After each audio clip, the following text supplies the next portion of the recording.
Surface inflation did come down a slight touch, so I thought it moved an encouraging direction.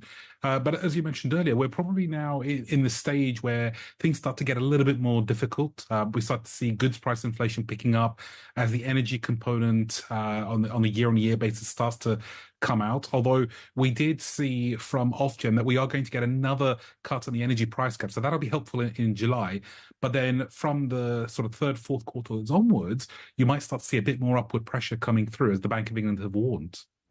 Azad, I want to pick up on the part I didn't know about that commentary was about the goods price inflation. Why does that pick up? Because if you look at some of the Kantar data from yesterday, you look at your inbox where you see huge promotional discounts, why does goods inflation start to move higher from here, not lower again? It's really because goods inflation includes the energy costs that really drove inflation much higher over the last couple of years. And as that's come down in the last year or so, that's been a very big negative drag on the headline figure. And really what's been left has been the core inflation, especially the services inflation. So as we pass that 1 year anniversary since energy inflation started to come down, the impact, that disinflationary impact, starts to come out of the year-on-year calculation. So it's not that energy inflation is really picking up very much. It's the drag on a year-on-year basis that is coming out of the calculation. I mean, one thing's for sure then, you still have the fact that, the Bank of England considers that this is going to be a bumpy road still. And you still have the impacts of food inflation, services inflation, as we've been speaking about.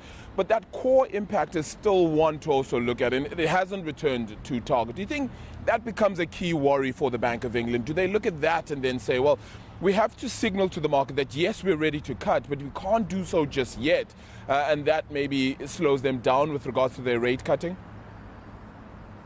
I think it's slowed them down already. They mentioned in the last monetary policy report that they believe the main overshoot, or the overshoot that we've had up until today, of course, in inflation was caused by inertia or persistence in inflation.